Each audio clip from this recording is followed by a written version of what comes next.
Donc cette partie 4 hein, portait sur les élites économiques. Les élites économiques, vous l'avez peut-être vu en lisant le cours, parfois se mêlent ou s'échangent ou ont beaucoup d'échanges pardon, avec des élites politiques, hein. Donc c'est vrai que on s'intéresse plutôt à ceux qui ont le pouvoir économique, donc en particulier les dirigeants des grandes entreprises.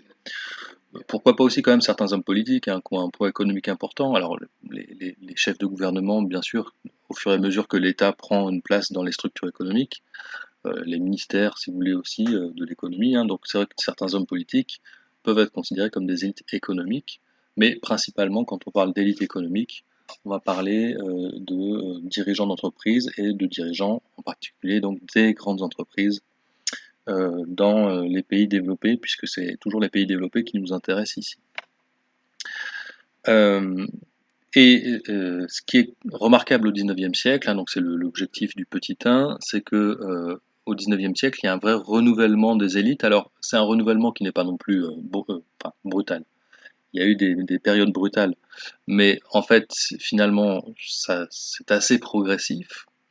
Euh, et le renouvellement se fait dans ce sens-là, c'est que des anciennes élites qui étaient des élites en fait nobles, donc dont le statut était protégé par la naissance, était garanti par la naissance, vont être progressivement remplacés par des élites, alors non nobles, hein, c'est-à-dire qui n'ont pas d'origine n'ont pas d'origine familiale issue de la noblesse, euh, et qui profitent finalement du libéralisme du XIXe siècle pour grimper, disons, dans la structure sociale, hein, pour progresser dans la structure sociale et arriver au niveau de l'élite économique. Donc c'est ce qu'on appelle la montée en puissance de la bourgeoisie industrielle. D'accord. Donc le pouvoir économique était quand même largement détenu dans l'Ancien Régime par l'aristocratie, parce qu'en fait, elle pouvait ponctionner hein, une grande partie de la richesse créée sur les autres ordres de la société de par ses privilèges. Elle prélevait énormément d'impôts, elle prélevait énormément de parts de la production. Et avec la fin des privilèges et la fin de la société d'ordre, en France en tout cas, eh ben, vous avez une élite qui n'est plus aristocratique. Alors c'est vrai, hein, je l'ai mis, ça dépend un peu des pays, cette histoire-là, puisque en France, par exemple, l'aristocratie a été fortement contesté et même éliminé en grande partie hein, pendant la Révolution française. Mais ensuite, il y a un épisode de restauration. Alors, je, je vous suggère de connaître un tout petit peu, ne serait-ce qu'un tout petit peu, à l'histoire politique de la France au XIXe siècle. Donc la période révolutionnaire qui s'étend de 1789 jusqu'à 1814, et en 1814-1815, vous avez une restauration monarchique, hein, c'est-à-dire que vous avez un retour des rois sur le trône de France. Et au moment de cette restauration, l'aristocratie est rétablie dans ses droits. Donc c'est pour ça que son pouvoir, en fait, certes, a été fortement contesté, et notamment son pouvoir économique hein, a été fortement contesté au moment de la Révolution française, mais dans la suite du XIXe siècle, l'aristocratie retrouve une certaine place. Alors d'autant plus que vous avez certains aristocrates, hein, donc encore une fois une élite qui est issue de la noblesse, hein, des familles qui avaient des privilèges dans l'Ancien Régime. Une partie de ces aristocrates comprennent la révolution industrielle et réinvestissent une partie de leur fortune dans, dans des activités industrielles. Bon, mais malgré tout, progressivement, c'est ce qu'on voit après, hein, son pouvoir va commencer à s'effriter. Euh, En Angleterre, la domination de l'aristocratie dure de manière plus constante et plus longue, hein, puisqu'il n'y a pas de révolution politique comme il y en a eu en France. Et le pouvoir de l'aristocratie, son pouvoir économique, a tendance à se maintenir. C'est un pouvoir qui est basé en grande partie hein, sur la propriété terrienne. Alors c'était vrai en France aussi, hein, c'est-à-dire que le pouvoir économique de cette aristocratie était un pouvoir tiré des revenus de la terre, hein, rappelez-vous de ce qu'on a appelé la rente foncière. Alors ça aussi d'ailleurs c'est un facteur d'affaiblissement du pouvoir économique de l'aristocratie en Europe et en général, puisque cette rente foncière, alors Ricardo avait parlé de l'augmentation de la rente foncière, mais en fait au fur et à mesure au XIXe siècle, cette rente foncière elle a tendance à diminuer, euh, en particulier parce que les prix agricoles tout au long du XIXe siècle sont des prix qui ont tendance à diminuer. pour tout un tas de raisons. Je suis pas obligé de toutes les détailler ici, mais on est plutôt sur un siècle, hein, au cours desquels les prix agricoles vont diminuer. Et donc, si les prix agricoles diminuent, les revenus en général, hein, tirés de la terre, ont eux aussi tendance à diminuer. Prix agricoles diminuent en partie, hein, grâce aux progrès techniques et à l'amélioration de la productivité dans l'agriculture. Euh, et aussi, donc gain de productivité et aussi une abondance de l'offre, notamment venue de pays qu'on appelle les pays neufs, alors les États-Unis, la Russie par exemple, qui inondent, on pourrait dire, les marchés de produits agricoles. Donc bon, disons que de manière structurelle au XIXe siècle, il y a une baisse des prix agricoles, donc une baisse des revenus tirés de la terre, et pour les aristocrates qui sont restés finalement attachés à ce pouvoir économique lié à la terre, il y a un affaiblissement, hein, du pouvoir économique, de la richesse et donc du pouvoir économique. Alors j'ai pas noté, je crois, d'éléments sur les États-Unis. Voilà, donc je reste un tout petit peu sur cette diapositive-là. Donc aux États-Unis, on peut pas tellement parler de déclin de la noblesse puisque les États-Unis n'ont pas tellement connu finalement de société d'ordre, hein. Ils sont nés dans une perspective qui était déjà démocratique et égalitaire, hein, en tout cas égalité des droits. Donc il n'y a pas tellement d'aristocratie ni de déclin du pouvoir aristocratique. Les États-Unis naissent tardivement, hein, à la fin du XVIIIe siècle, c'est un pays récent. Et donc la société est d'emblée libérale, elle n'est pas divisée en ordre juridique. Et donc l'élite économique est dès le départ constituée finalement d'une population assez hétérogène. Et vous savez que les États-Unis sont peuplés beaucoup en fait de migrants européens à partir du XVIIIe et même du XVIIe siècle. Donc c'est vrai que chaque pays a sa situation un petit peu particulière. Ça peut être pas mal d'être capable de le distinguer, hein, sur ce renouvellement des élites au XIXe siècle. Vous m'arrêtez, hein, si je vais trop vite ou s'il y a des questions qui se posent au fur et à mesure. C'est vrai que je rajoute des éléments un peu par rapport au cours, donc j'espère que vous pouvez soit les noter, soit vous les reverrez plus tard, mais s'il y a des questions, vous me dites, hein. Bon, donc cette élite est peu à peu concurrencée, puis sans doute elle va se faire finalement dépasser, hein, par une bourgeoisie industrielle. Alors, la bourgeoisie existait déjà dans les sociétés d'Ancien Régime, bien sûr, hein, euh, sauf qu'elle était bloquée finalement assez rapidement par justement la société d'ordre, hein, qui la maintenait dans une position de subordination. Avec la fin des sociétés d'ordre et des privilèges, les bourgeois, les entrepreneurs industriels qui réussissent et qui amassent des fortunes considérables, on l'avait vu, hein, on avait parlé aux États-Unis de Rockefeller par exemple, et ben, ces individus vont arriver vraiment au sommet de la hiérarchie sociale dans cette sphère économique. Euh, les nouvelles valeurs dominantes, hein, de cette élite bourgeoise, on peut les rapprocher alors de ce que disait Marx, hein, ce que j'ai noté ici dans le cours, mais aussi de ce que nous apprend Weber, hein, sur la rationalisation du monde, c'est-à-dire que c'est une élite qui est moins attachée finalement à l'honneur et aux valeurs que l'aristocratie, et qui est plus attachée à la rationalité de la décision, à l'usage de la raison pour les stratégies d'enrichissement familial ou d'enrichissement personnel.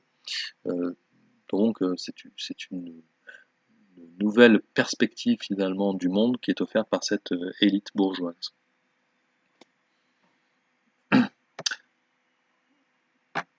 Voilà, alors là j'en ai déjà dit un mot, donc je passe rapidement sur le paragraphe là que je montre avec le pointeur ici. L'idée c'est que les aristocrates, donc qui étaient issus de ces anciennes familles nobles, n'ont pas encore une fois complètement disparu du jour au lendemain, et certains ont été tout à fait capables de convertir leur leur richesse qui était plutôt terrienne dans une richesse industrielle. Donc là, il y a un exemple en Angleterre, hein, les ducs du Devonshire. Mais on avait vu aussi en France un autre exemple, je ne sais pas si vous en rappelez, je vais vous renoter le nom rapidement. On avait vu aussi l'exemple de la famille noble, hein, de Wendel. en France, hein, qui était une aristocratie qui avait plutôt investi, enfin qui était au départ commerçante et qui avait dès le XVIIIe siècle investi dans des forges, et qui au XIXe siècle avait été capable de s'associer avec des banquiers pour développer une activité plutôt industrielle. Donc les aristocrates ne sont pas tous restés, disons, à tomber en poussière dans leur château, dans leur propriété, et certains ont été capables, hein, de reconvertir leur richesse terrienne en activité industrielle. Voilà. Alors, en termes de pouvoir politique, par contre, alors même si c'est pas exactement l'objet, encore une fois, de notre cours, en termes de pouvoir politique, c'est vrai que là, il y a un vrai renouvellement, hein, de l'élite politique, puisque avec la montée en puissance du suffrage universel et de valeurs démocratiques en Europe, tout au long du XIXe siècle et aux États-Unis, eh bien, les rôles politiques, les rôles des élites politiques, pardon, ne sont pas forcément donnés à ceux qui avaient la bonne naissance, mais ils sont donnés à ceux qui vont être capables de remporter une compétition politique. Et donc, de ce point de vue-là, remporter la compétition politique, ça signifie finalement convaincre une grande partie de la population.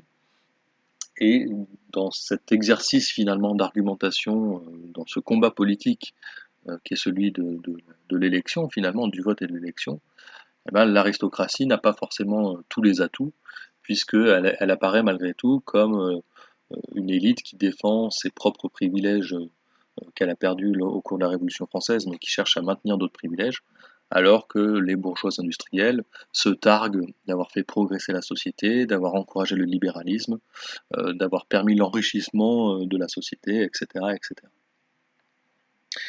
Bon, c'est un peu moins notre sujet, mais c'est vrai que politiquement, le renouvellement des élites s'observe aussi, et que les représentants du peuple, lorsque le suffrage universel se développe, les représentants du peuple sont de moins en moins issus de l'ancienne aristocratie.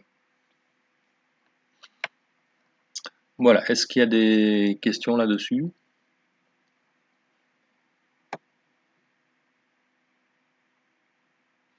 Pour l'instant, ça va. Alors, c'est vrai qu'il faut aller relire le chapitre 6, hein, parce que ce qu'on avait vu quand même dans ce chapitre 6, c'est que tout au long du XIXe siècle, on avait quand même une élite économique, donc des dirigeants d'entreprise, euh, qui sont des dirigeants propriétaires, hein, qui détiennent à la fois le capital de l'entreprise et qui gèrent l'entreprise, donc dans le cadre de ce qu'on avait appelé dans le chapitre 6 l'entreprise familiale. Alors, au XXe siècle, rappelez-vous, progressivement, ces chefs de famille qui sont en même temps chefs d'entreprise vont progressivement laisser la place à une élite économique qui est une élite salariée, donc qui ne détient plus l'entreprise mais qui gère l'entreprise pour le propriétaire. Donc là, vraiment, on l'avait beaucoup étudié dans le chapitre 6, hein. Et cette élite économique, elle s'impose non plus parce que elle détenait un capital et elle prenait un risque. Voilà, ça c'était l'entrepreneur, disons, type du XIXe siècle et celui qui cherchait à s'enrichir au XIXe siècle. Mais l'élite économique du XXe siècle, elle s'impose par sa compétence, par ses qualifications, par sa capacité à gérer l'entreprise.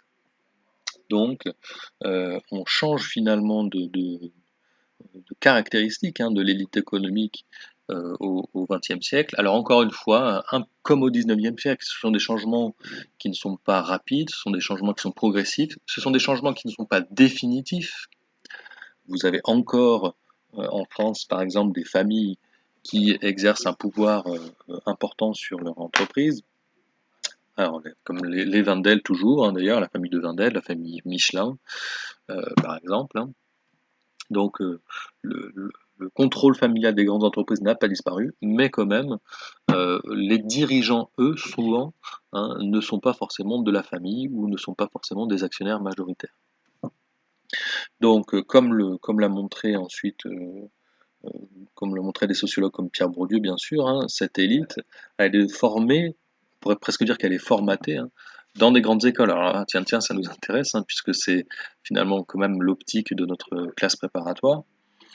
C'est-à-dire que d'après ces sociologues, vous avez dans ces classes, enfin déjà dès la classe préparatoire et ensuite dans les grandes écoles, la formation d'une élite que Bourdieu appelle la noblesse d'État, euh, donc une forme de noblesse finalement avec ses privilèges, et qui en passant par ces écoles, va acquérir une forme de culture commune, de vision commune du monde, qu'elle va ensuite développer finalement dans sa carrière.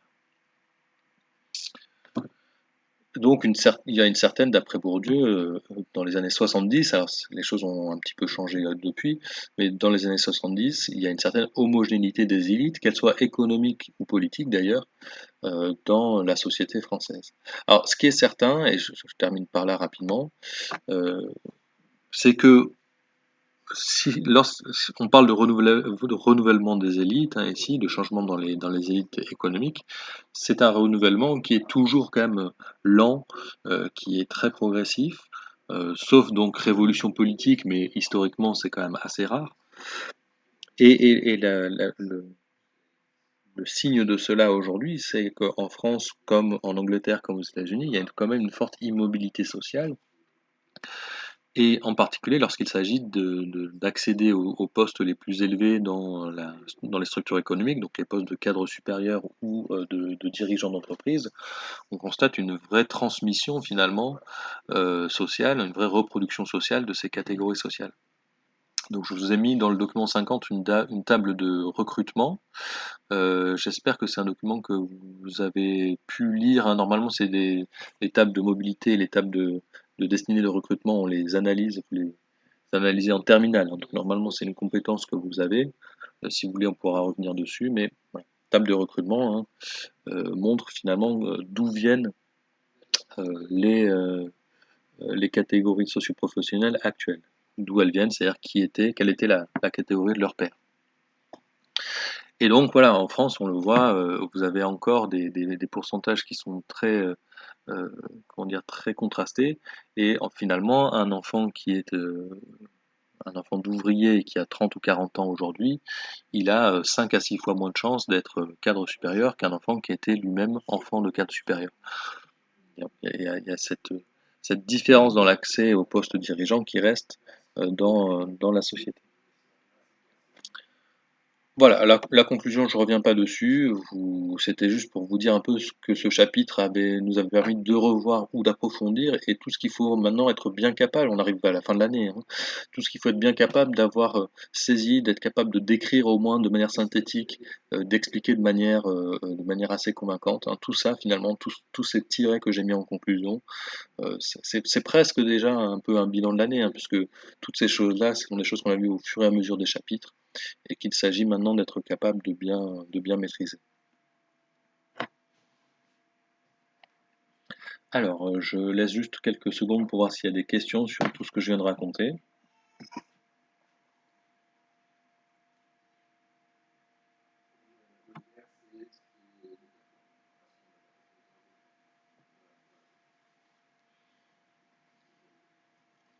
S'il n'y a pas de questions, je vais vous proposer un texte, alors euh, qui est qui n'est pas un texte original d'un auteur qu'on a déjà rencontré, mais qui parle d'un auteur qu'on a déjà rencontré, que vous avez déjà rencontré dans votre formation là en ECE. Voilà, donc c'est un article d'un auteur qui s'appelle Bernard Valade. Bon, c'est pas forcément la peine de le retenir, hein. Bernard Valade, c'est un auteur en sciences politiques, un spécialisé des sciences politiques. Et là, vous voyez, il parle de Vilfrido Pareto. Alors, je vais vous laisser lire le texte et essayer de m'expliquer quel est le point de vue de Pareto sur les élites. Pareto, vous vous rappelez, c'est un auteur italien de la fin du 19e siècle. On peut dire un des fondateurs de la sociologie moderne, hein. Donc, je vous laisse lire ce texte en quelques minutes et essayer de voir comment Pareto analyse les élites économiques et sociales dans ses travaux.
Alors, oui, j'allais reprendre la parole et puis je vois que Taïna demande la parole au même moment, donc je vais te laisser la parole, hein. Taïna, bonjour, et voir ensuite ce qu'on peut tirer de ce texte, hein, donc qui est un texte d'analyse de ce que propose Vilfredo Pareto. Donc Taïna, je te laisse la parole.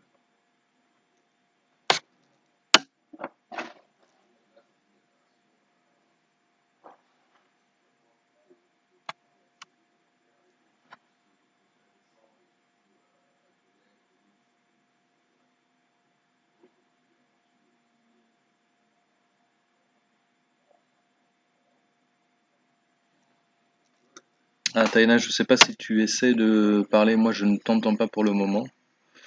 Euh, donc je vais de nouveau te laisser la parole et sinon essaie de passer par le chat pour poser ta question si c'était une question. Ah, si c'était un commentaire par le chat, c'est vrai que ça va être un peu compliqué. Je vais de nouveau couper mon micro pour te laisser la parole, voir si ça fonctionne.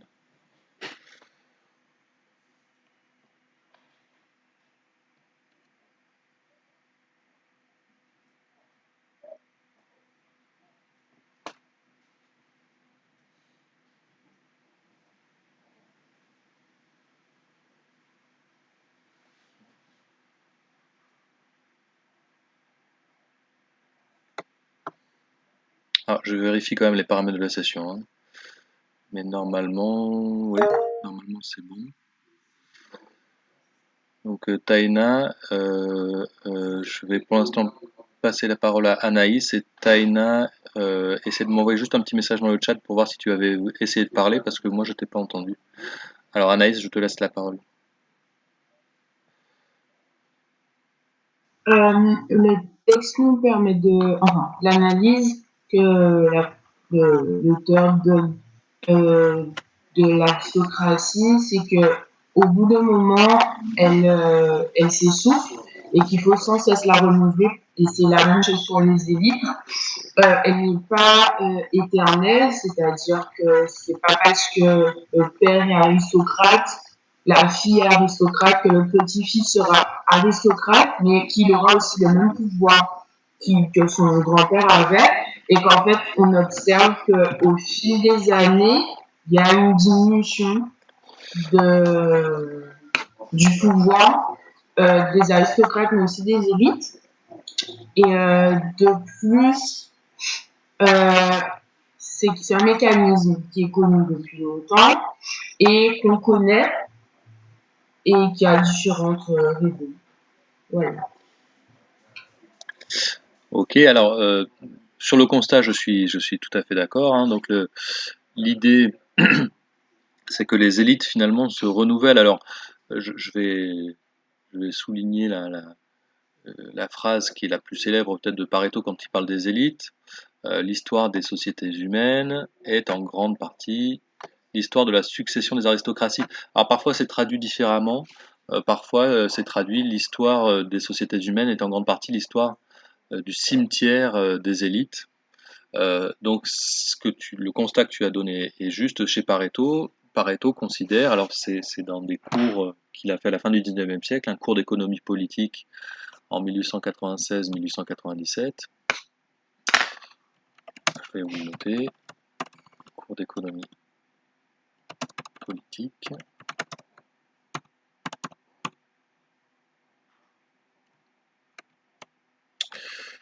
Et c'est 1896.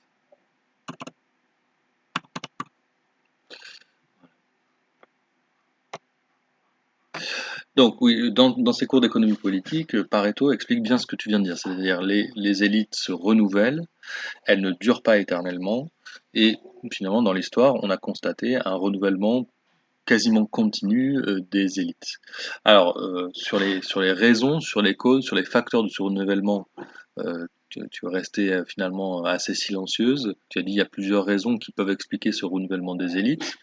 Alors, est-ce que d'après ce texte ou d'après vos connaissances d'ailleurs, vous pouvez expliquer pourquoi est-ce que les élites se renouvellent? Qu'est-ce qui fait finalement qu'une élite, parce que l'élite est au pouvoir, hein, pourquoi est-ce que cette élite ne parvient pas à conserver le pouvoir? Alors, je crois que Taïna a essayé de se reconnecter.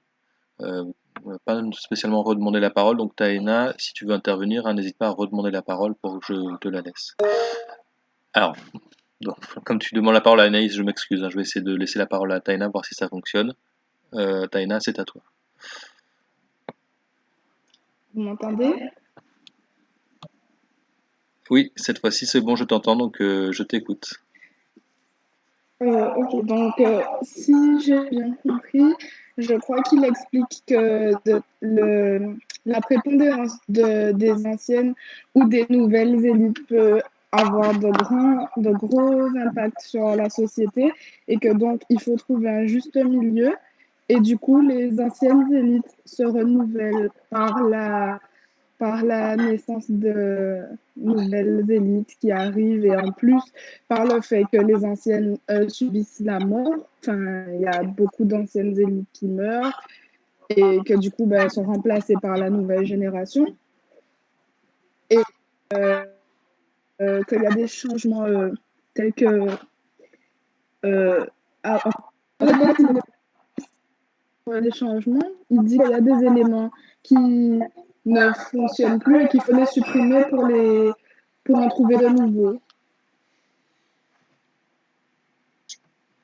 Ok, merci. Alors, il y a pas mal de choses, hein, effectivement, dans ce que tu dis, dans l'idée donc d'expliquer ce mécanisme, hein, de renouvellement des élites. Pourquoi est-ce que ces élites se renouvellent? Pourquoi est-ce qu'une élite qui domine ne domine pas sans fin finalement? Puisqu'on pourrait penser, voilà, une élite qui est au pouvoir, elle a tous les leviers du pouvoir, elle a tous les moyens finalement de conserver ce pouvoir. Euh, donc cette explication de Pareto, euh, elle est vraiment intéressante. Et d'après Pareto, ce qui explique le renouvellement des élites, alors au-delà justement des caractères un peu démographiques d'une élite qui serait peut-être, euh, comment dire, plus sujette à la mortalité que le reste de la société, alors pour des raisons qui sont pas très claires, hein, chez Pareto d'ailleurs. Donc il s'intéresse pas tellement justement à ces explications démographiques. Il a plutôt tendance à dire que c'est une question d'utilité sociale ou de fonction sociale des élites. Euh, Lorsque les élites parviennent finalement à légitimer leur position par leur utilité sociale, alors elles arrivent en général à se maintenir. C'est-à-dire que si la société, si les autres groupes sociaux considèrent que les élites font bien leur travail, pour le dire tout simplement, alors les élites ne sont pas contestées. Par contre, si les autres membres de la société, si ce que Pareto appelle les masses sociales, ne comprennent pas finalement ce que font les élites ou considèrent que les élites n'agissent pas dans l'intérêt de la société, alors elles vont se retrouver contestées. Euh, c'est pour ça que Pareto dit, et vous l'avez bien souligné, en fait, si il n'y a pas de renouvellement des élites, c'est-à-dire si les élites sont complètement bloquées, qu'il n'y a aucun accès possible pour les autres couches de la société à ce statut d'élite. Donc si les élites sont complètement bloquées, pour Pareto, ça risque de conduire à un, un conservatisme en fait, c'est-à-dire que les élites vont s'accrocher à leurs privilèges et ne vouloir ne surtout rien changer. Et d'après Pareto, ce conservatisme, ça va bloquer le progrès social.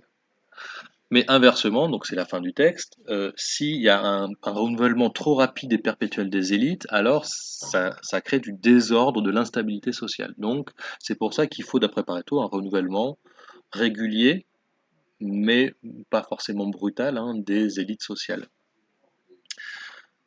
Alors, historiquement, effectivement, Pareto dit par exemple l'élite politique et économique qui dominait les sociétés d'ordre, hein, donc en France à la fin du XVIIIe siècle, elles ont été discréditées parce qu'elles ne parvenaient plus à convaincre le peuple, hein, le tiers-état, qu'elles remplissaient un rôle utile pour la société et que les privilèges finalement de la noblesse n'étaient pas justifiés par leur utilité sociale. Donc la révolution en France, par exemple.